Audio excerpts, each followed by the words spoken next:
జగన్ స్వార్థానికి అన్ని ప్రాజెక్టులను నిర్వీర్యం చేశాడు. మీడియా మిత్రులపై దాడులు హేయం.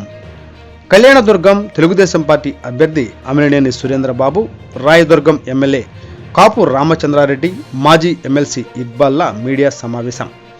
అమిలినేని సురేంద్రబాబు మాట్లాడుతూ ముఖ్యమంత్రి పర్యటన కవరేజ్ కోసం వెళ్లిన ఈనాడు మీడియా విలేకరుపై ముఖ్యమంత్రి సమక్షంలో వైసీపీ గూండాలు దాడి చేసినా పట్టించుకోలేదని, ఇలాంటి దాడులను ముఖ్యమంత్రి ఎలా సమర్థిస్తారో అర్థం కావడం లేదని, ఇప్పటి వరకు కళ్యాణదుర్గం ప్రాంతంలో ఇలాంటివి జరగలేదని, ఇప్పుడు జరుగుతున్నాయి అంటే వైసీపీ నాయకులు ఎంతటికైనా తెగిస్తారని అర్థమవుతోంది. ఇప్పటికైనా ఎన్నికల కమిషన్ వీటిపై చర్యలు తీసుకోవాలన్నారు. బీటీ ప్రాజెక్టుకు నీటిని తరలించే కాలువ పనులు ఆపించి రాప్తాడు ఎమ్మెల్యే తోపుదుర్తి ప్రకాష్ రెడ్డి పనులు జరుగుతున్న బీటీపీ ప్రాజెక్టును నిలిపివేయాలని ప్రభుత్వానికి లేఖ రాసి ఈ ప్రాంత ప్రజలకు తోపుదుర్తి ప్రకాష్ రెడ్డి ద్రోహం చేశారు. తోపుదుర్తి ప్రకాష్ రెడ్డి పనులు ఆపించిన కళ్యాణదుర్గం మంత్రి ఉషా శ్రీచరణ్ కనీసం నోరు విప్పలేదు. కళ్యాణదుర్గం నియోజకవర్గానికి వైకాపా తీరని అన్యాయం చేసింది.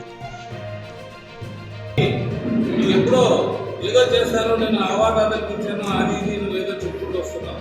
అది చంద్రబాబు నాయుడు క్లియర్గా చెప్పాడు, అవాతాతకు నేను కూడా ఇస్తాను, అట్లాగే అందరూ కూడా ఆడపడుతులు అందరూ కూడా నేను ఇస్తానని ఈ మేనిఫెస్టోలో చెప్పడం జరిగింది. కానీ నువ్వు చెప్పుకోకుండా కళ్యాణదుర్గం ప్రాంతానికి నువ్వు ఏం చేస్తావు కూడా ఏది తెలియజేయకుండా నువ్వు కళ్యాణదుర్గం ఎందుకు వచ్చావో ఏం చెప్తున్నావు కూడా తెలియని పరిస్థితి. నువ్వు మిగిలిన సభలో ఏదైతే చెప్తున్నావో ఆ ప్రాంతం పేరు తప్ప మిగిలినంతా అదే ఇక్కడ కూడా చెప్పడం జరుగుతుంది. అది ప్రజలు నిజంగా కళ్యాణదుర్గం ప్రాంత ప్రజలు తీవ్రంగా ఇబ్బందుల్లో ఉన్నారు. వాళ్ళకు సరైన సదుపాయాలు లేవు. ఎక్కడ చూసినా వాళ్ళకి తీవ్రమైన అవసరంలో ఉన్నారు. తాగునీరు లేదు, సాగునీరు లేదు, రోడ్లు లేవు, ఇవన్నీ కూడా ఇబ్బందులు ఉన్నాయి. అవన్నీ నేను మీ దృష్టికి రాలేదన్నా ముఖ్యమంత్రిగా ఉండడం మా దురదృష్టకరం, ముఖ్యమంత్రిగా ఉండడమే మా దురదృష్టకరం. రాబోయే కాలంలో చంద్రబాబు నాయుడు ముఖ్యమంత్రి అయిన తర్వాత ఇవన్నీ కూడా ప్రజలకి మా ప్రాంతానికి కళ్యాణదుర్గం ప్రాంతానికి చేర్చడంలో కూడా ఆయన ద్వారా చేర్చుకోవడానికి నేను ఒక మేనిఫెస్టో కూడా తయారు చేసి నేను కూడా ప్రజలకు దాన్ని పంపించడం జరిగింది. ప్రజలందరూ కూడా నన్ను ఆదరిస్తున్నారు, బాగా నమ్ముతున్నారు. ఏదైతే ప్రజలకు ప్రతి ఒక్కరు కూడా ఈరోజు కూడా ప్రజలు ఆదరించే కళ్యాణదుర్గం ప్రాంతంలో జరిగిన సభ కూడా ప్రజలు ఆయన్ని కాకుండా వాళ్ళే జగన్పై తిరస్కారం తెలియజేస్తారు. ఏదో ప్రజలు వస్తారు కదా అనుకుంటే మాత్రం తప్పది. ప్రజలు కూడా నచ్చాలి, ఏం చేస్తున్నాం ఏం చేయలేదు. ప్రజలకు ఇప్పుడున్న చంద్రబాబు నాయుడు మాకు బాగా నచ్చింది కాబట్టి వాళ్ళు జగన్ సభలో కూడా ఆదరించాలి.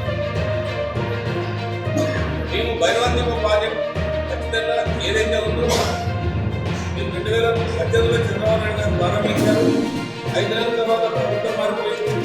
ప్రభుత్వం మారిపోయిన తర్వాత ఆయనే జీవో ఇచ్చాడు. ఆ జీవోతో పాటు ఏదైతే ఉందో ఈ తోపుదుర్తి ప్రకాష్ రెడ్డి తర్వాత ఒక లెటర్ ఇచ్చాడు. ఈ భైరవాంతిమ ప్రాజెక్ట్ సంబంధించి భైరవాంతిమ ప్రాజెక్టే అవసరం లేదు, నేను ఆపేయండి అని చెప్పాడు.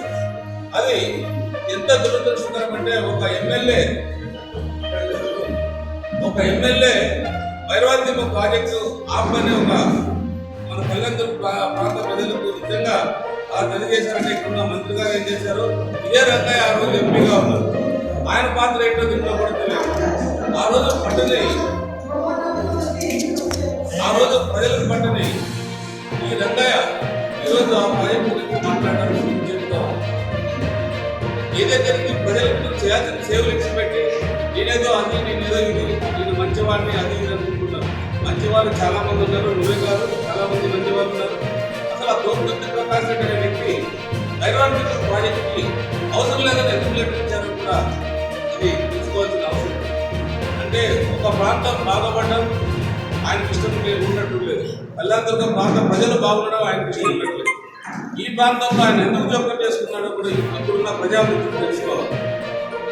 కాబట్టి ప్రజలకు ఒకటే చెప్తున్నా, రాబోయే చంద్రబాబు నాయుడు ముఖ్యమంత్రి అయిన తర్వాత ఏదేమైనా కూడా ఈ ప్రాంత ప్రజలకి భైరవాంతిమ ప్రాజెక్ట్ పూర్తి చేసి మొత్తం 114 చెరువులు కూడా నీళ్ళిచ్చి 2.5 సంవత్సరంలో వాళ్ళన్ని చెరువులు కూడా నీటితో నింపే, కృష్ణా జలంతో నింపే బాధ్యత చంద్రబాబు నాయుడు ఉన్నారని లోకేష్ బాబు గారు కూడా ఇక్కడ మనం వచ్చినప్పుడు సభలో తెలియజేయలేదు. కాబట్టి అది ఏమైనా కూడా మేము పూర్తి చేస్తాం. ప్రజలకి ఏదైతే ఉన్నారో వాళ్ళ కృష్ణా జిల్లాలో పుణ్యక్షేత్రంగా భావించి ఆ కృష్ణా జిల్లాలో అందరూ చూసి ఆనందించే విధంగా చేస్తామని మీ అందరికీ